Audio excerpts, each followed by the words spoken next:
Something interesting just before we move on, before we took the commercial break, we were looking at the issues of the standards that are set by the law in regard to the election, whose date is clearly explained in the law, 8th August 2017. By the way, Mheshimiwa Jonathan Mweke, have you confirmed if you are a registered voter? I personally have. Yes, I did. I confirmed my details are good. I even did a verification when they opened up the verification that was closing on June the 9th, and I found my name on the register and I signed against it. You? I've done the same. You have? Yeah. Mheshimiwa Barua? I've done it. I've sent my number, my ID to 70,000, and I'm requesting to kindly visit the nearest IBC office to verify my registration details. So I don't know what that one means. Does that mean something is wrong with the register, or it's just his? Could you have registered with your passport? No, I used my ID. I even voted last time. That's why I'm a member of parliament here. So what does the law say? Because there are people out there who would want to know, if they get a message similar to Mheshimiwa Barua's, what should they do? Or what is the next course of action? Of course, there is still a window for correction of these errors. That's why I was talking about completeness of data.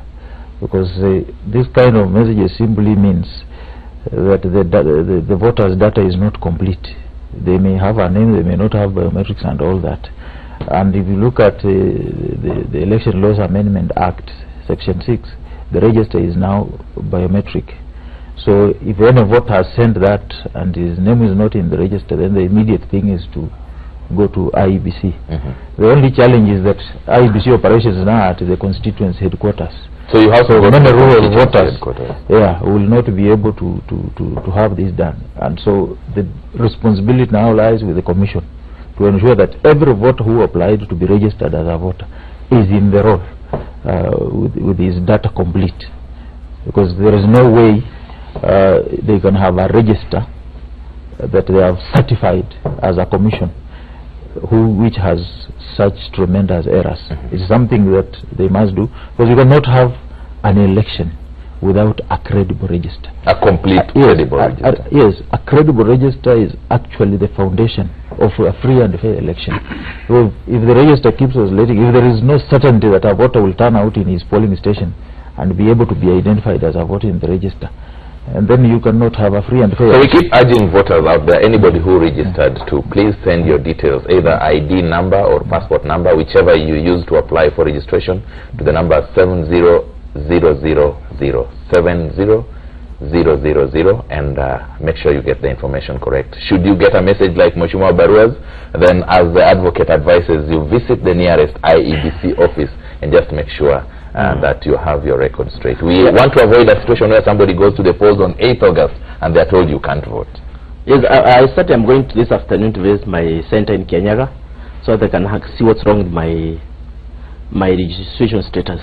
But what I wanted to assure Kenyans is that whatever is happening is not actuated by any Jubilee influence. It affects all Kenyans, whatever it happens. So we, as two biggest coalitions in Kenya, in fact there are only two coalitions in Kenya, we should be able to move on our things, with our things, without necessarily bringing the opponent. And that has been the biggest problem in this politics. Which brings us to the issue on the front page of the Daily Nation. Jubilee on the spot over unfair tactics. Human Rights Watch, now this is not NASA or any political divide, accuses the state agencies of undermining the constitution by openly getting involved in political campaigns. Kenya Revenue Authority, the police, NGOs Coordinating Board, the National Cohesion and Integration Commission, and the Electoral Agency are some of the organizations that have shown open bias towards the ruling party, Jubilee, ahead of the polls. Let me set the stage on that, because I was looking that up a little earlier, so that we just read the law. This is the Public Officers and Ethics Act, and Section 16 says, a public officer shall not, in or in connection with the performance of his duties, such as act as an agent for or so as further the interest of a political party, or indicate support for or opposition of any political party or candidate in an election, Number 2, a public officer shall not engage in political activity that may compromise or be seen to compromise the political neutrality of his office. That's the law. That's the law. Flashback. According to the Daily Nation, page 6. Benefits of incumbency. In the last election, 2013, presidential candidates Uhuru Kenyatta, Raila Odinga and Musalia Mudavadi all enjoyed and benefited the power of incumbency, and calls against the use of state resources by them were muted. Mr. Odinga was Prime Minister while Kenyatta and Mudavadi were his deputies in the Grand Coalition government. They used state resources during that time and it was not an issue. No. Perhaps you need to elaborate when you talk about state resources. They used I think you need security. You need to contextualize these things. I'm just picking up from the Daily Nation, page 6. Yes, the flashing back. But we need to contextualize them properly. If you look at the agencies that have been mentioned as violating the law, and by 2013 we didn't have the Election Offences Act. These things have now been criminalized in the Election Offences Act, that a civil servant, a public officer, should not be engaged in partisan politics and campaigns to advance the interest of one political party or one candidate. And if he does so, then he is liable to a fine of 1 million or imprisonment for 3 years. Or both. And it is on that basis that we wrote to the Director of Public Prosecution. Unfortunately, Tobiko is also playing politics, sending the file to DCI to do investigation and all that. There is nothing to be investigated. It is in black and white what these people are doing. Just last week, we were approached by various senior government officials that are being coerced to participate in the elections, and were being coerced to contribute 150,000 shillings each. And many of them have already been informed, including ambassadors, that are being recalled to be deployed in their villages to campaign for Jubilee. And we have information, we have letters written to us by these officials. And so you can see the extent to which Jubilee is going. You provided all this to the Director of Public Prosecution? No, this is information that came on Friday. We had written to the DPP 2 weeks ago on the 7 cabinet secretaries.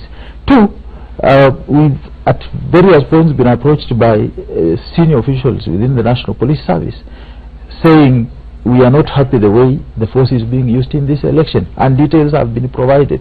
The same thing with the National Cohesion and Integration Commission. Look at the Kenya the Communications Authority and what its Director General is doing. When Parliament has adjourned Sunday, he's coming up with regulations on social media. If you look at the import and substance of those regulations, today is the last day for Kenyans to give their opinion. They will not go anywhere. Those guidelines affect the exercise of fundamental rights and freedoms. They cannot come into effect without the approval of Parliament. So we should stop playing games. And if you look at the import of them, they are simply meant to gag Kenyans. That with social media, Kenyans will be able to take account of the results in their polling station and post on social media. And that is what they are seeking to prohibit. So you can see the way state institutions are being misused. On the flip side, and what we must tell them that there are consequences. On the flip side, do you think social media could also be used to ban this country? Social media cannot be used to ban this country. I mean, if you post results from your polling station, how does it ban this country? Apart from that. That result can only ban this country if somebody sitting elsewhere is attempting to manipulate it, yet you have correctly captured what is posted in the polling station. And you can see how social media has advanced, that you are able now, even Facebook Live, to record a presiding officer as he reads the results at the polling station. And this is what is making the Director General. And he said that at some point, if we feel that it is important for the country, we will switch off internet connectivity. We know that is what he's going to do, but we must warn him that there will be consequences. That is the position of NASA, but the story here is about Human Rights Watch accusing state agencies of undermining the Constitution. Do you agree? I don't. Do you think anything? Do you see anything wrong with cabinet members attending a political party event? In their own individual capacities? No. In their official capacity. How official in the car? Take the case of Jubilee Manifesto launch. That was a political party event. Aden Mohammed was introduced not as an individual or a member of Jubilee, but as a cabinet secretary in charge. There's a problem here, because I don't know how you expect. Jubilee has formed the government, and you are being challenged by everybody to prove what you have what you have done since 2013. And there's no better way of proving it than bring the people who have been doing it. Tell the Kenyans. Even if it's against the law? I finish, please. No, I'm asking. I'm saying it's not against the law to come and say, this is what I've done for my people. Which role have I violated there? Nothing. So what I'm saying is this thing is that the people have been implementing the Jubilee Manifesto. Just like my friend here is in the NASA Secretariat. He is accountable to a large extent on what happens within the operation of NASA. If NASA wants to prove something to Kenyans, these are the people to go, including my former boss Odwongwen, who is the executive director, to go and tell Kenyans this is what NASA has been doing. Now the people have been implementing the Jubilee Manifesto as per the law are the cabinet secretaries and the civil servants. So what is wrong with calling them so you can give evidence that this is what you have done? That was the basic thing they did. But what is happening is that whatever is done by Jubilee is being criminalized by the opposition. I think we have the law on one side. No, it's okay. I don't know why. I'll come to you. Just hold it, Mheshimiwa. You have just read an excerpt of the law. Yes. Mheshimiwa Barua here says there is nothing wrong with the person entrusted with the responsibility of implementing a manifesto giving a scorecard. Exactly. You know, and they're asking for the scorecard. Yeah. You just mentioned one thing on the manifesto. We've seen cabinet secretaries in their respective villages pick the microphone and say Jubilee tena, Uhuru Kenyatta tena. The law has said very clearly that if a public officer associates himself with a political party or a political candidate, that is against the law, and there's consequences for it. These people are doing that with impunity. Now, you've seen, because it's wrong and it's against the law, NASA has written to the DPP. The DPP are playing games. Now, when we go to court, you say we want to move the election date. Would it be responsible for our coalition leadership to ignore blatant abuse of the law and mutilation of the Constitution? Is the question we need to ask ourselves. But the problem I'm having is that you ask a different question, he's answering a different one. I was waiting to hear a response on what I've said about cabinet secretaries. Yes, it is wrong because we're in an electoral, we're inside the electoral campaign.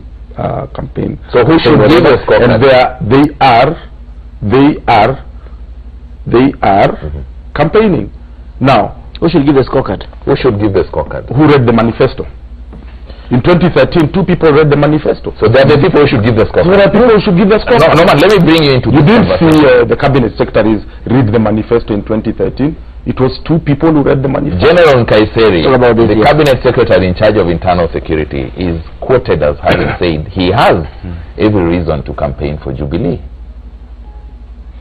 There is no single largest aggressor against our constitution than Nkaiseri. And I've always said that Nkaiseri has never come to live with the dictates of our new constitution. And I think there is one distinction. Human Rights Watch accuses the police. There is one distinction, and that is why we've said that there is every single reason to believe that police are going to be misused in this electoral process, and the person responsible for that is none other than General Nkaiseri. But there is one distinction that we must draw, that we are now operating in a pure presidential system, unlike a hybrid system we had before where ministers were MPs and therefore will play a multiple role of both campaigning because they were elected officials.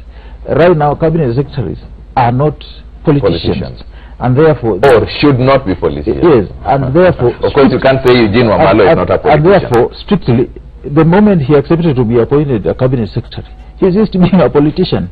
That distinction is in the Constitution. He is a public officer. He commits an offense, he will be charged for it. They may not be charged now, but they will be charged after August 8th.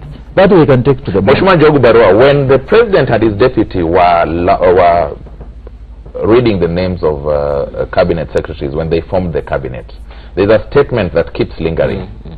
There will be no politician in this cabinet except myself and my deputy. Very recently in Bungoma, cabinet secretary in charge of water, Eugene Wamalo, was on the platform, and the words Jonathan Mweke said came from him.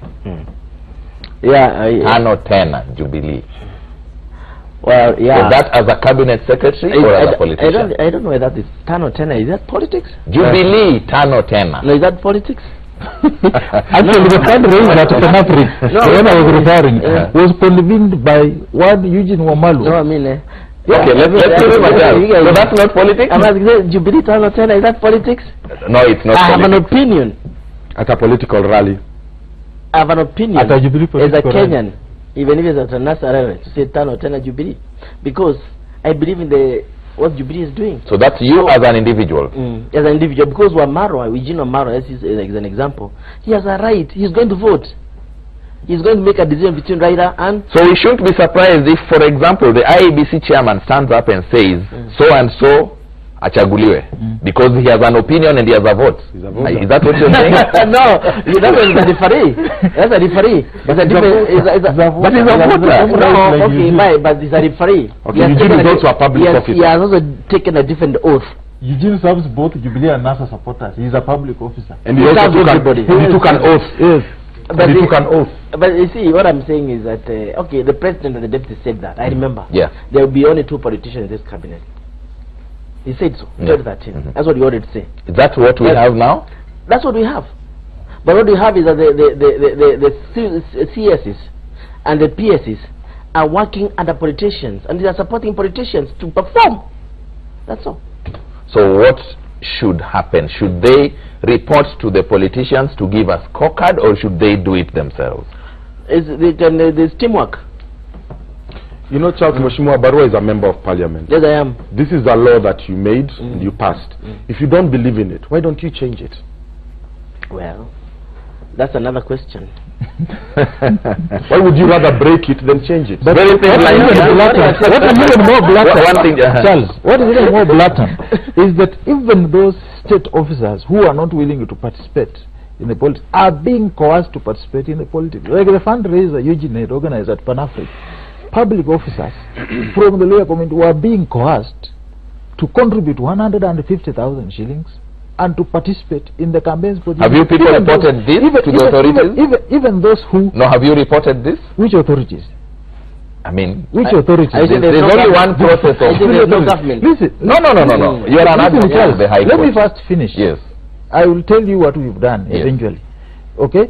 Including recalling ambassadors, taking them to a fundraiser and ordering them, compromising Kenyans standing internationally, because there is no substantive representation in those embassies, because you want these people to campaign. And when this story came out in the newspaper, the same Eugene still sent a WhatsApp message telling them very soon we are going to identify moles, whoever is leaking this information out.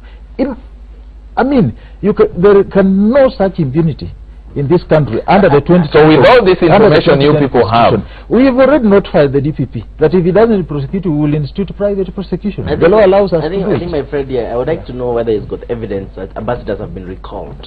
I have that information. Clearly he has the evidence. Can you table it? Because no. Is it in written? This is not a court of law. No. For me to have allowed those comments, I am privy to the evidence, because he alluded to that fact. And that is why I allowed him to say it. Otherwise, you know me, I would not allow him to say such things on air. But we'll be taking a short commercial break. When we come back, we look at page 7 of the Standard. It has a very funny story. Battle for 2022. Okay.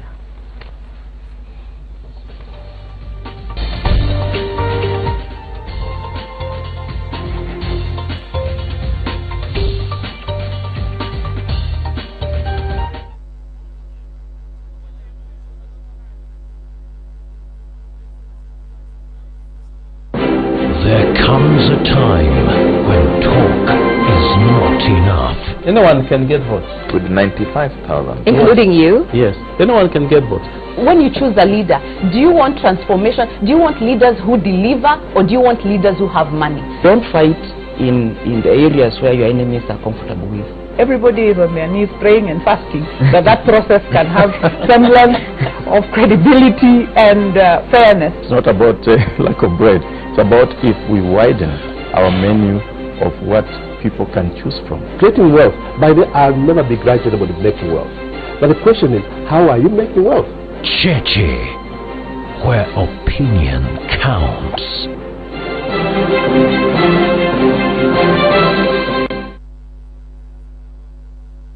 Acha maneno naweka muziki Seto inakupa burudani na zaidi ya burudani kila siku wiki nyingine moto sana. Unataka burudani? Sikiliza Mambo Mseto kuanzia saa 6 mchana mpaka saa 9 kwenye Radio Citizen. Ungana nami basi mzazi Winnie M. Tumba. Tazama Mseto East Africa kuanzia saa 10 kwenye Citizen TV. Tunakupa Mseto, nyumbani kwa burudani.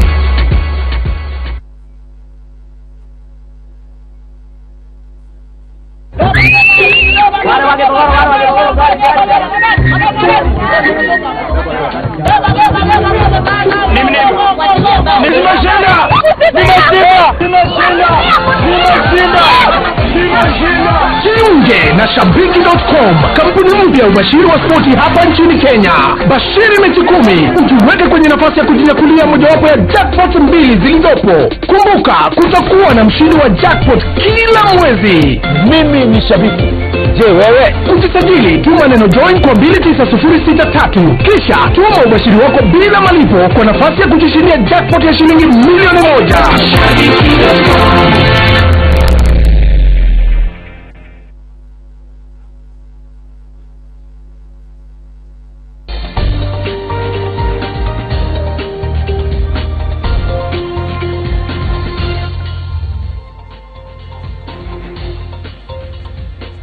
We finished the news review segment with a story about preparations for 2022.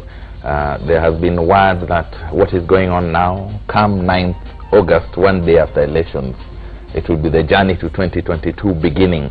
And page 7 of the Standard has a story about President Kalonzo in 2022. That will not be possible, says Ruto. DP is pessimistic that Kalonzo will make it to the top, and he's saying because he is backing someone who can never defeat Jubilee. Like I said yesterday, the deputy president was here with Hussein Mohammed. One of the things that came up was his influence on the Jubilee nominations. And he did agree that indeed he participated to a very large extent in the nomination process when things were going haywire. But he refused categorically that he influenced any of those nominations. This is word on the street. Are we looking at 2022 immediately after elections? It's not immediately after elections. I think the DP is obsessed by 2022 now, even before 2017 is over. And you saw the other day when we were in Machakos, Mheshimiwa Kalonzo even said that if there's one person who's going to cost Jubilee this election, it will be the deputy president. You've seen what he has done around the country. He's gone influence to nominations. But he says working. It's common knowledge. I'll give you the example here in Nairobi. Yeah, Sonko is the DP's candidate. You saw Peter Kenneth say that. I didn't say it. Peter Kenneth is a Jubilee insider. He was the choice for Jubilee for this nomination for the seat. He himself released a video last week and he said it loud and clear that Ruto is a Jubilee project. That's why he released evidence that not Ruto, sorry, Sonko, that even up to 50 people were voting. People were voting up to 50 times for Sonko in the election, and he released the evidence on that, and he tabled the same evidence to the Jubilee tribunal. So it's very clear that what the DP has done is he's forgotten about 2017. He's focusing on 2022 and consolidating power in 2022, and he's begun to put projects everywhere. In Uasin Gishu he has one, in Nakuru he has one, Kiambu he has one, in Nairobi he has one, just for the 2022 politics. What the deputy president could have forgotten is that there will be no 2022 for him when they lose the 2017. So he is right when he says, so he is right when he says there will be no 22 for Kalonzo if Raila loses. Exactly.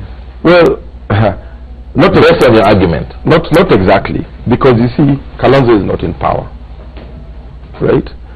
So they still have a chance for the next time.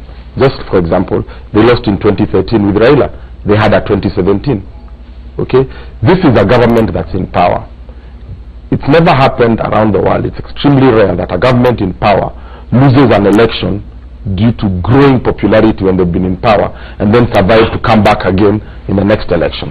Norman, is this all about 2022, what we are seeing, or is it the trump card here? I think the entire debate about 2022 is a misplaced debate, and it's unfortunate that it's one obsession that the deputy president clings to, and I think part of his strategy was to reorganize the leadership of Central Kenya, to have people who can toe the line and work with him and propel him to president in 2022. But I don't think that is going to work. 10 years is a long time in politics. There's so many dynamics will come into play, and as is sure to happen in the next 35 days, they will be in the opposition. So he must start scheming how he can be president 2022 from the opposition benches, and not from the comfort of government. And I can see him being a victim of his own ambitions. I actually don't see Ruto ever being a president of this country. Oh, that's a strong one. Yeah. Mheshimiwa Njogu Barua, is 2022 hanging on 2017? I think I don't want to subscribe the issue that anytime you talk about 2022, you drift to William Ruto. 2022 belongs to all of us. All of us.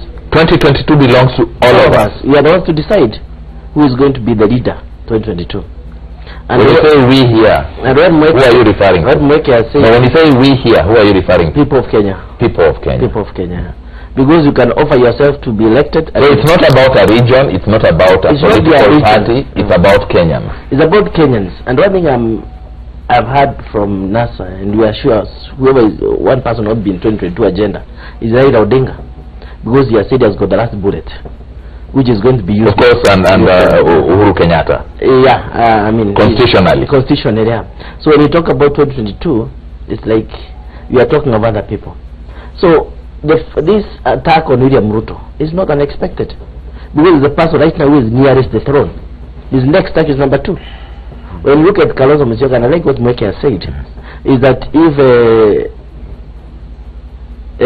Jubilee is not in power, it will be difficult for William to be number 1. But that was exactly what William said yesterday.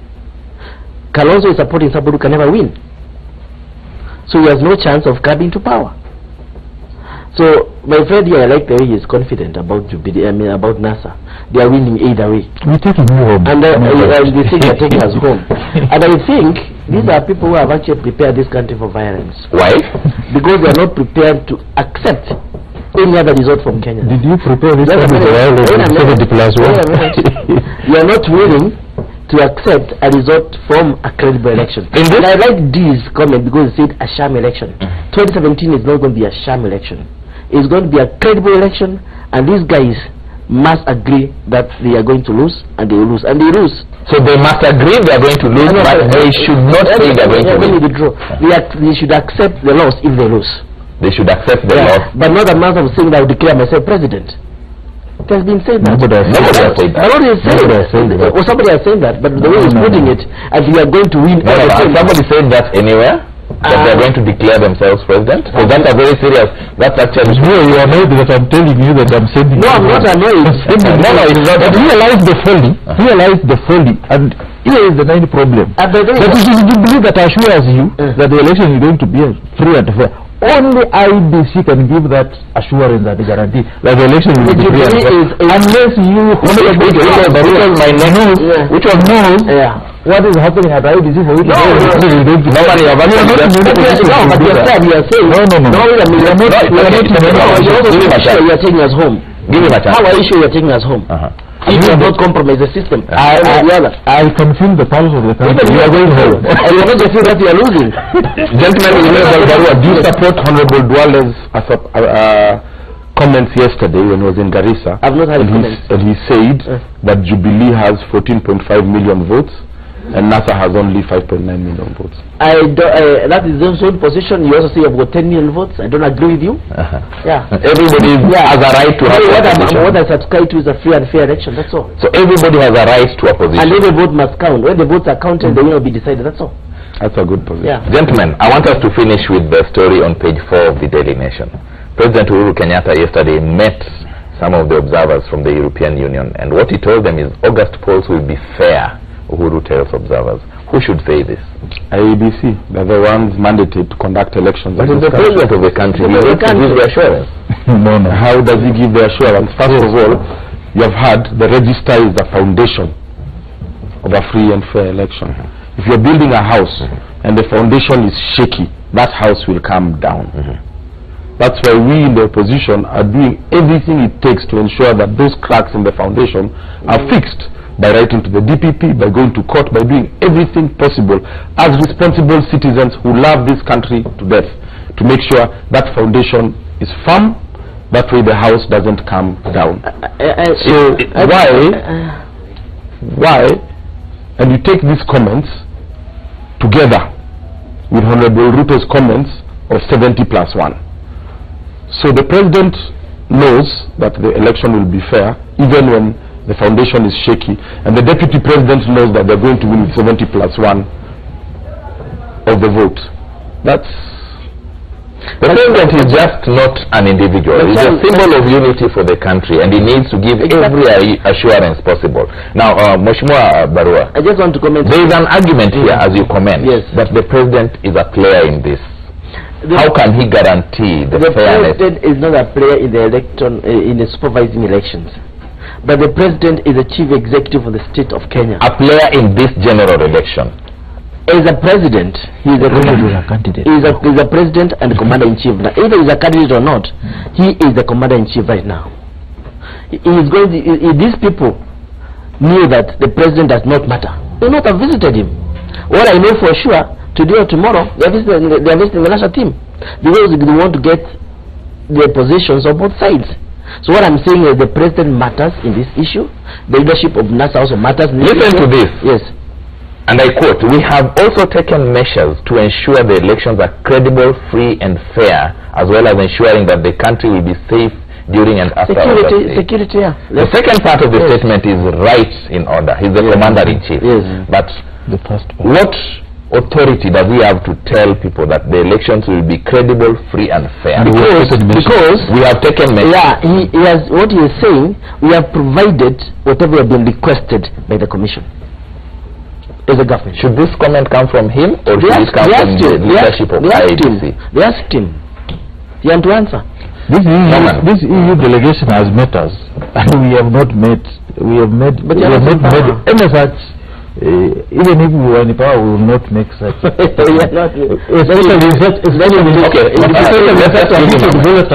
Political environment, you will not make such a statement where you are putting yourself in the shoe of IEBC to say the country is going to have a free and a fair election. So if you lose in that election and there were issues, will you go to court? Wait, you already gave a guarantee that the election will be free and fair. Yeah, but you're not losing. There is an issue here that Mheshimiwa Barua is raising, and it's quite pertinent. This is not just the president. It is an institution. He is the face of this country. These are foreign observers. Isn't it right that he gives them... Let's accept the architecture of government of the 2010 constitution. It is not the government that gives money to the commission. It's parliament. It's not like under the old constitution where the government had the power to allocate resources. It is parliament. So even in terms of facilitating the activities of the commission, our commission goes before the Parliamentary Budget and Appropriations Committee to justify its budget. So it's not government that has given. Who is the chief executive of this country? The chief executive is the president, yes. Where does the buck lie? Charles, let's be very clear on the activity of the constitution. Okay, you are chief executive officer of the state, yes, but you have no powers to speak on behalf of an independent commission. Look at Article 249 of the Constitution on independent officers and commissions. If you read that article, you will find that what the president has said is very unfortunate. Yeah, and I think Norman has hit the nail on the head. The real keyword here is independent. The presidency is an institution, IEBC is an institution, IEBC is independent. The president, even being the chief executive of this country, cannot speak on behalf of the IEBC.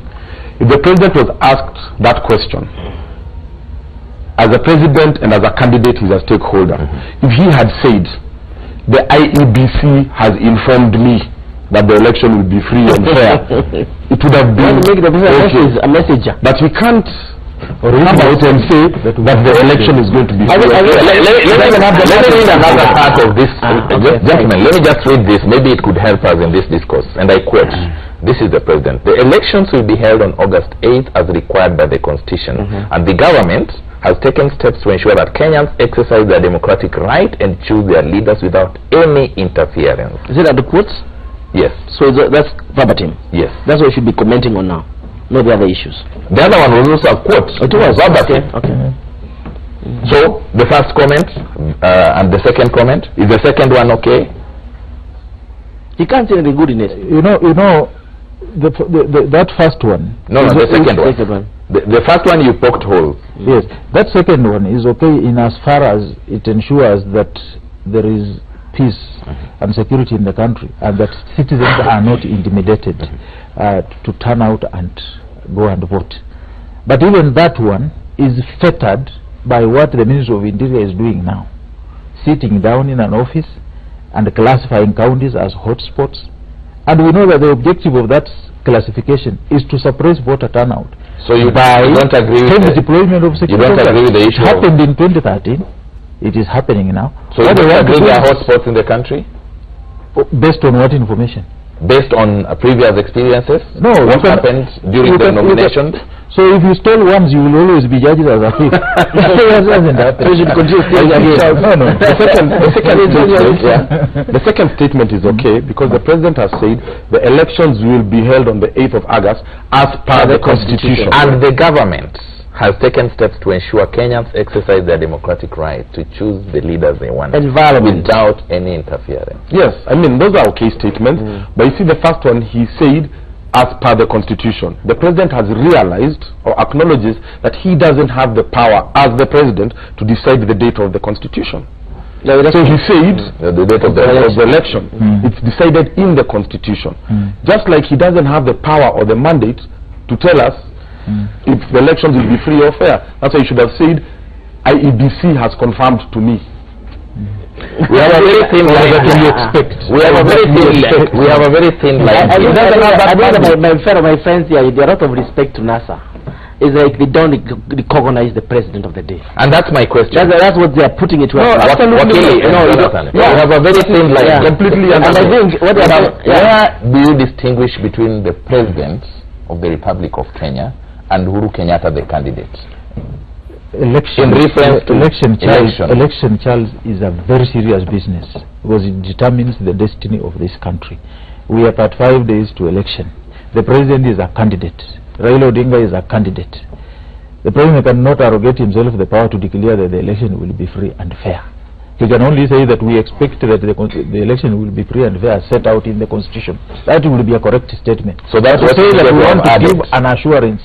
Yes, but for him to say we want to assure that the election will be free and fair, that statement runs against the Constitution. A conflict of interest. It's interesting that he says the President is a candidate, Raila Odinga is a candidate. That means he's having a problem like distinguishing that one. But I can clearly tell you that there are there's a big difference. Raila is a candidate.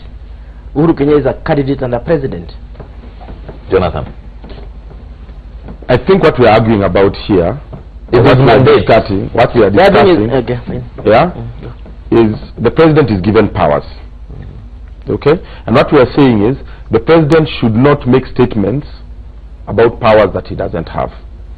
Mheshimiwa Barua is arguing that the President can usurp his powers because he's President. And that's what we are disagreeing with.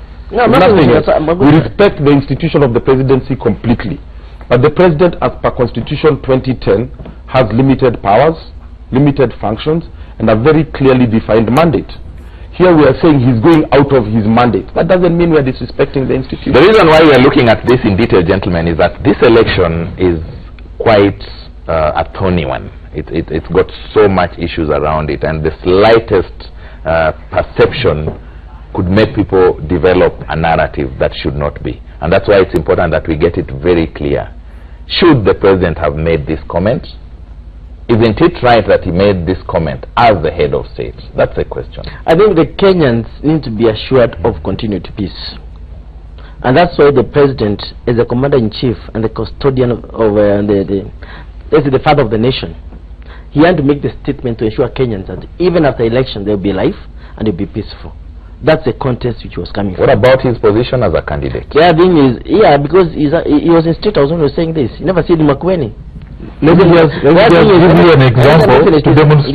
Just a minute. What I'm saying here is that the other issue, apart from not recognizing the president, he said it at the seat of power. The seat of power, yes. Apart from not recognizing, assume these guys are not recognizing the president, their coalition. They also want Kenyans to believe that Uhuru Kenyatta is a messenger. The Uhuru Kenyatta is in charge of the day-to-day running of this country. There is nothing like a president being a messenger. The president saying that we expect that the elections will be free and fair set out in the election doesn't make him a messenger. If you are saying you have to consult somebody to say this? No. Yeah. Saying that we expect that the elections will be free and fair and set out in the constitution doesn't make him a messenger to anyone. But the president owes fidelity to the constitution. And to that office. And to just show you an example, when they were launching the Jubilee Smart Card at Kasarani, the senator for, when you were launching the Jubilee Smart Card at Kasarani, Smart Card. Yes, the senator for Murang'a, Kembi Gitura, said, today we want to give an assurance that the Jubilee nominations will be free and fair and no one should fear participating in them. What happened? For another day. Gentlemen, that's just about all that we had this morning. I'm going to give each of you an opportunity to give closing remarks, and I'll start with you, Jonathan. Yeah, I just want to tell my friend Mheshimiwa Barua, I'm also the deputy head of a government, and we have functions. And that's why here the president has an attorney general. The Attorney General is supposed to be an advisor to the President and to the government on legal issues to make sure things like this don't happen. If the President had the power to do anything disregarding the law, then you wouldn't need an Attorney General. So yes, we recognize the presidency and we respect it. We don't care who's at the head of the presidency, we respect it as an you respect the seat. The seat. So I can't say that I respect it when Raila is on and I don't respect it when Uhuru is on. No, I respect it completely. Final comments is we're still campaigning, like I say every Monday. Let's pray for peace. Let's not have what happened in Siaya the other day, people fighting. I'm actually quite impressed that IEBC has teeth to bite to ensure that the banned campaigns in Siaya. The banned campaigns. It sends a very strong message, because seriously we are here to be able to sell our policies and have people vote for us as leaders who will change their lives. We're not here to harm, maim, or kill people. Thank you. Yeah, so let's just tell all our supporters, let's go out there. If somebody comes to your area and you don't want to listen to them, don't go. Thank you. If you want to listen to them, go and listen to them. The choice is yours, so that we don't have to fight. I urge all of you tonight to watch the KTN gubernatorial debate for Nairobi from 7 p.m. It will be the second one. The first one was last Thursday, and we are quite disappointed that Senator Sonko was scared to come. We just hope that he comes to today. Okay, Jonathan. Okay, Jonathan. Norman. I think what my closing remarks will be that I want to encourage all Kenyans that we are on the path to victory, and we encourage them to turn out in their numbers on the 8th of August to rewrite the history of this country. To demonstrate that this country belongs to all of us. And I want to state that there is no shortage of peace in Kenya. Kenya is in need of a free, fair, credible, verifiable and accountable election, and that all of us must commit ourselves to ensuring that we have a free and fair election that meets the standards set out in Article 86 of the Constitution. Let this time round people not be blinded with the merchants of peace at the expense of ensuring that we have a democracy that works, that propagates a free and fair election. That if we have a free, fair and credible election, there will be no problem with peace. Thank you. Mheshimiwa Barua. Yeah, first I'd like to pass my greetings. I was sent actually yesterday. I was in Subukia, and the people in Subukia are very happy with this show. Thank you. Thank you very much. So they knew I'll be coming here. They told me to pass my regards to you, especially the Peter Mbaye. Subukia? Yeah. Thank you. And the Jubilee aspirants, MCA. He's even SMS me now. He's going to recognize that.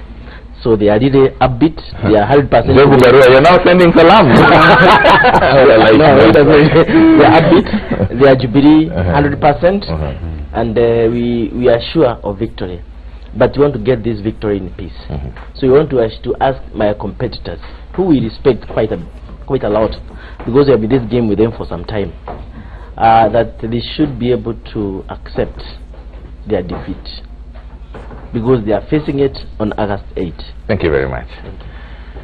One common theme, all my panelists are calling for peace, and I'm sure Kenyans out there are also calling for peace. There's a gentleman called Noah Webster. He said, when a citizen decides to give their vote to an immoral leader, they are abdicating their civic responsibility and they are moving away from the interests of their country. I am sure the interest number one for Kenya is peace.